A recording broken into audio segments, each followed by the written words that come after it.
Bem-vindo aqui para mais um vídeo sobre análise de papéis.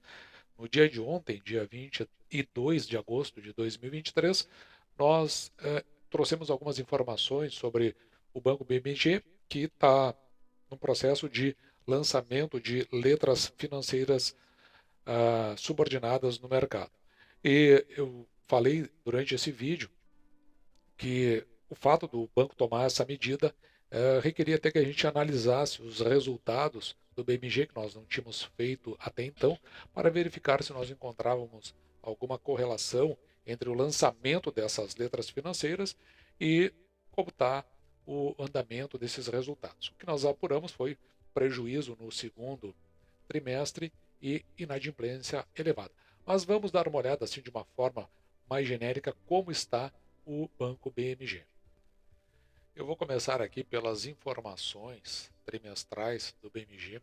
Veja que ela obedece o IFRS e é para o fechamento do semestre, na verdade do segundo trimestre de 2023. Vamos dar uma olhada aqui nas informações consolidadas, levando em consideração inicialmente o seu balanço patrimonial consolidado.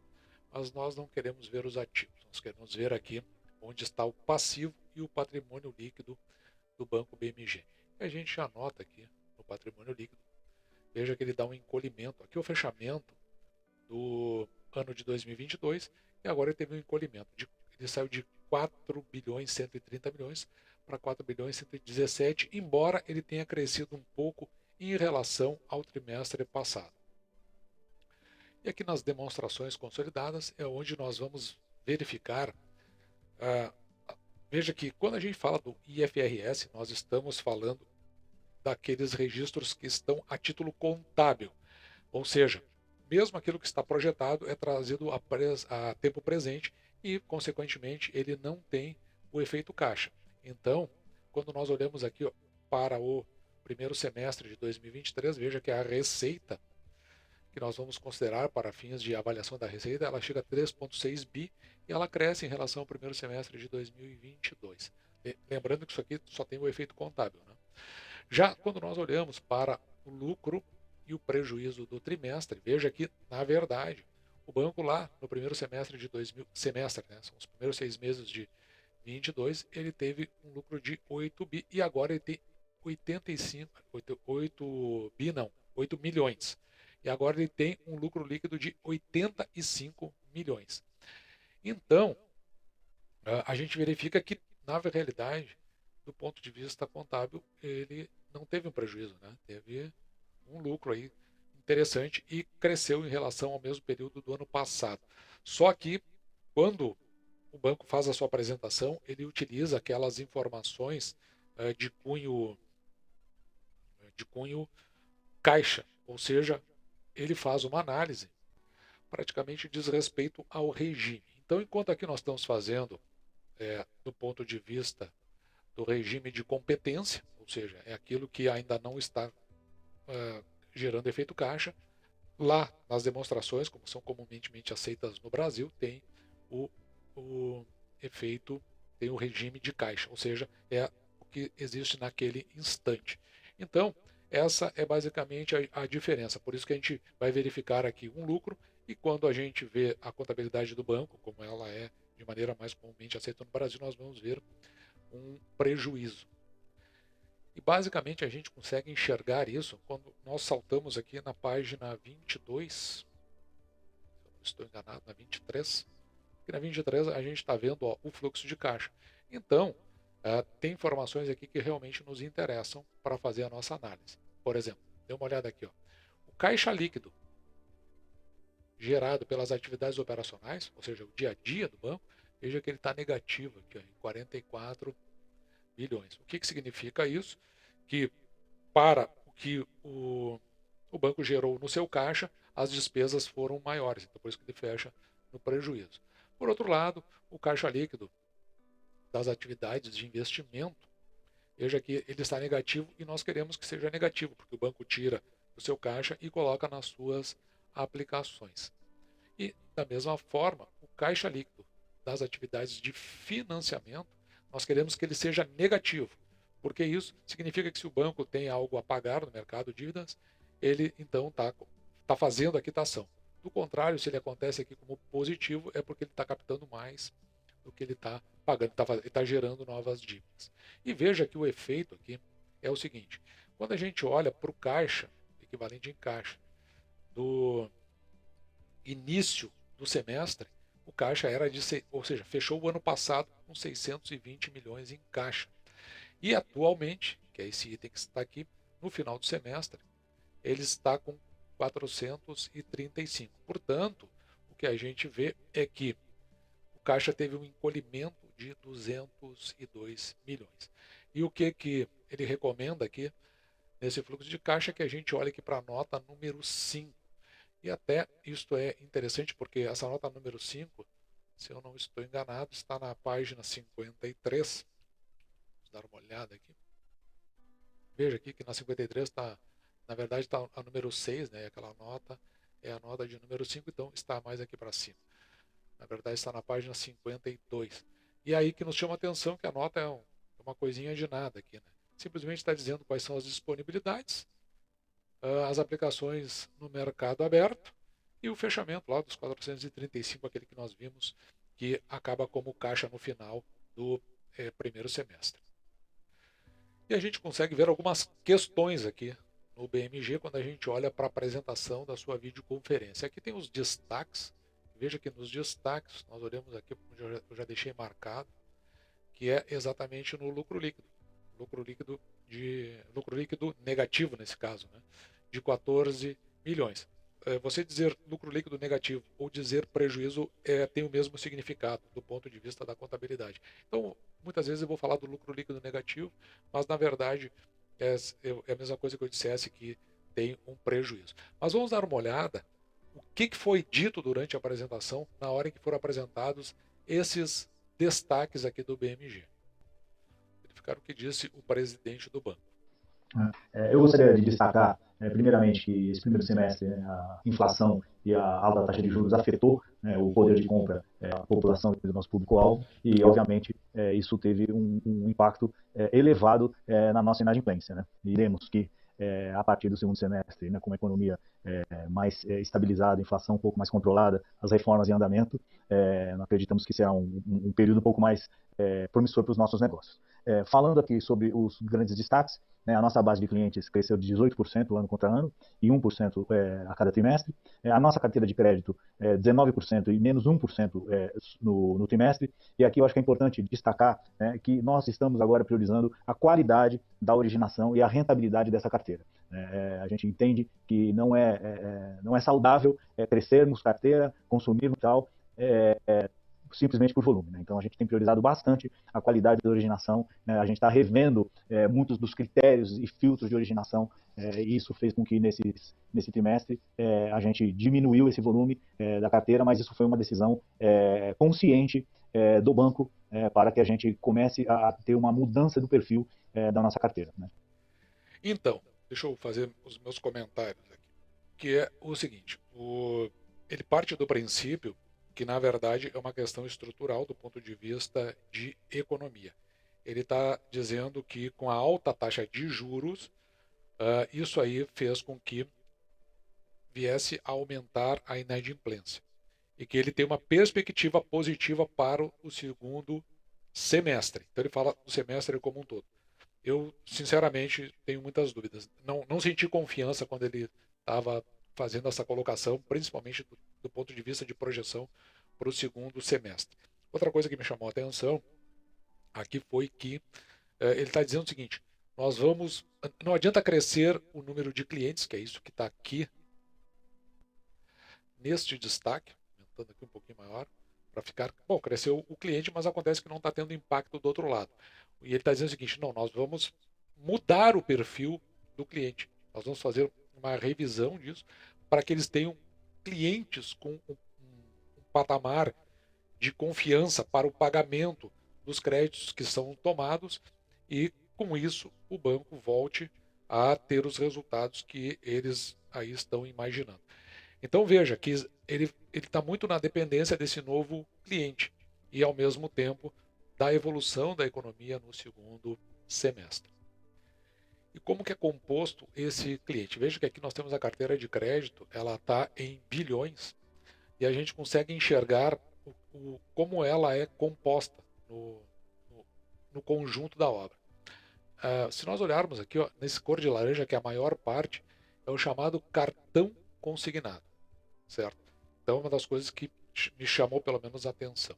A outra parte está aqui no crédito pessoal, que é esse azul. Então, veja que ele tem duas grandes forças, o crédito pessoal e o cartão consignado. O cartão consignado, com certeza, é diferente, né, do crédito consignado. O crédito consignado está aqui, ó. Está marcado no azul escuro, crédito consignado, que são esses 3,9 aqui. Aqui está em valores, 3,9 bilhões. E depois, o consignado nos Estados Unidos, que é esse cinza aqui, que é 2,2. Então, esses dois realmente eles são bastante consistentes. O problema todo é que tanto o crédito pessoal e o cartão consignado, que eu acho que são esses dois aí os maiores tendões de Aquiles do banco na hora de fazer de fazer com que a qualidade da sua carteira ela suba aqui, veja, ó, acima de 90 dias para 5,5, uma das mais altas. Então, tudo aponta aí alguma dificuldade do banco. Ele pode ter uma perspectiva positiva no segundo semestre, mas a verdade é que esses ainda continuam como clientes. Além disso, tem aqui o atacado e o varejo, que talvez possam vir a sofrer mais aí com as medidas do governo nesse segundo semestre. Então eu olhei para o BMG assim com bastante resignação. Não consegui enxergar isso que o presidente falou agora há pouco. Da mesma forma que no BMG Seguridade é equivalente ao que a gente viu lá no Santander, no Bradesco, né? Eles têm a parte de seguros incorporado, não é como a Caixa Econômica Federal, o Banco do Brasil, que é separado, Caixa Seguridade, eles são controladores de uma outra empresa, né? Ou BB Seguridade. Neste caso, que eu acho que é o que interessa nós discutirmos, veja aqui os prêmios emitidos, como eles caem no anual. Da mesma forma que na parte de seguros, os prêmios emitidos caem também de uma forma significativa, comparando o segundo trimestre de 22 com 23, tanto nos prêmios emitidos quanto nos prêmios retidos. E, consequentemente, no resultado financeiro do banco, tem uma queda da margem aqui no comparativo ano a ano de 16,8 para 15,4 e também a margem ajustada. Bom, mas aí tudo é consequência, né? Por conta da PDD, provisão para devedores duvidosos e mais as comissões, com uma queda aqui de 9% para 6%. Evidentemente, com tudo isso, a gente nota o índice de eficiência, que lá em 2022 era de 70,6%, mas chegou a cair no final do ano a 58,4%, mas agora está elevadíssimo, aqui de 66,6%. Ou seja, é o que o banco tem de despesas para aquilo que ele tem de receita. Quanto menor esse índice, melhor. A recomendação do Banco Central é em torno dos 60%. Atualmente, o BMG é o que tem, dos bancos analisados aqui no canal, o pior índice de eficiência. E o índice Basileia, aqui em 12,5, esse é o Basileia do banco. Só que como ele tem aqui esses títulos públicos, ele acrescenta esse 1,8 como capital dele, então ele faz elevar aqui para 14,3. Mas nós vamos trabalhar com a disponibilidade real de 12,5. Índice Basileia é o seguinte, o banco ele vai no mercado e toma dinheiro. Ele diz, eu vou guardar o seu dinheiro, que é através do CDB, da poupança e outros títulos que ele oferece, como por exemplo nessas letras financeiras subordinadas que nós falamos. Então você vai ver que se ele for a pleno, vai crescer esse índice de Basileia dele. Você vai notar isso aí. Bom, mas isso quer dizer que esse é o capital do banco. A outra parte que ele empresta, ou melhor, desculpa, essa parte toda que eu tomei não é a parte do banco. Né? O CDB, a poupança, isso aí são os seus clientes. A outra parte é o capital próprio do banco, que ele vai incorporar, por exemplo, essas letras financeiras subordinadas e mais o que ele já tinha. O que faz com que parte do que ele empresta é dos outros e parte é dele. A recomendação do Banco Central é em torno de 11%. Já houve quebras de banco, justamente por estar o índice Basileia baixo, como foi o caso do Citibank lá nos anos 80, que estava ali em torno de 4. Se ele tivesse 5, ele não quebrava. E agora, recentemente, o Silicon Valley Bank, aquele USVB, ele quebrou porque ele estava no 7. Então, ao que tudo indica, com 11, o banco consegue estar numa condição aí, pelo menos favorável. Com todos esses dados, fica possível construir a nossa tabela de múltiplos para o Banco Santander. A gente tinha uma projeção lá no início de ano das receitas em 6,6 bilhões e agora no final de 23 ela cresce bastante aqui. O lucro líquido, lembrando, né, que nós estamos falando aqui do ponto de vista do regime de competência, portanto ele tem efeito apenas contábil. Nós tínhamos aquela projeção de 68 milhões e agora a gente está indo para 171. Com o payout do banco, na média ele vinha pagando 126, o que não condizia muitas vezes com justamente toda a sua movimentação de caixa, mas sim com seus registros contábeis. Então nós resolvemos descer aqui para 35%, fazer uma projeção mais conservadora de 10 centavos, sendo que até o presente momento o banco pagou 2 centavos apenas e mais.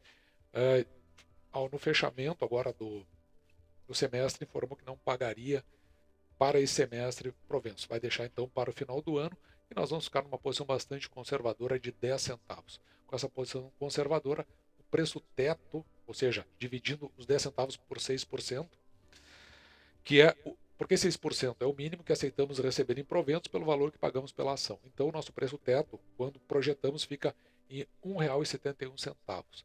Na média, o banco veio pagando aqui 28 centavos. Então veja que a gente está adotando uma postura bastante conservadora. E para 28 centavos o preço teto fica aqui em R$ 4,62. Ao tempo que fazíamos esse vídeo, a cotação da ação estava a R$ 2,44. O que nos dá até uma visão bastante otimista em relação aos proventos pagos no passado e aquilo que a gente está estimando em relação a esse redesenho todo que o banco está fazendo e principalmente os resultados que foram apresentados.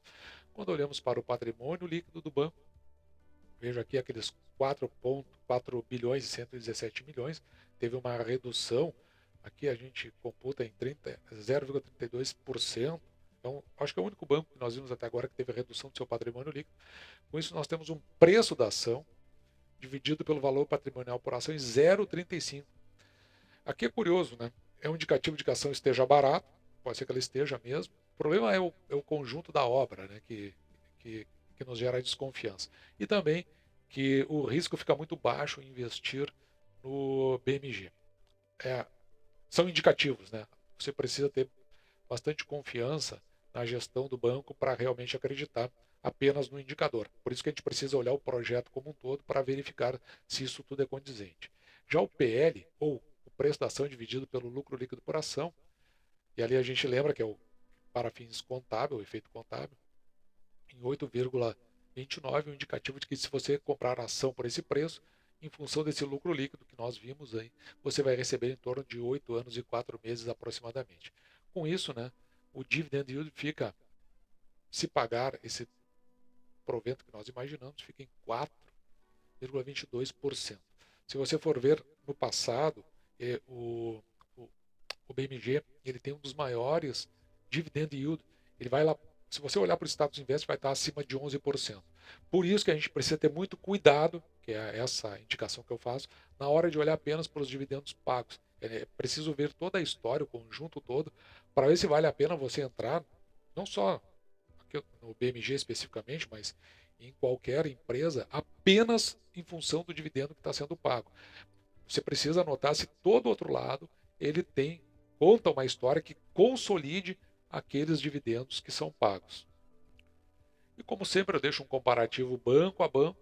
Aqui neste caso específico, eu trago o BMG, nós vimos agora, mais o Banrisul, o Bradesco e o Banco do Brasil. Eu deixo essa tabela disponível no Instagram aqui do canal, mh.investir, onde você pode verificar aquele que melhor se ajusta à sua forma de enxergar o negócio e o que você tem de disponibilidade e confiabilidade para colocar na sua carteira.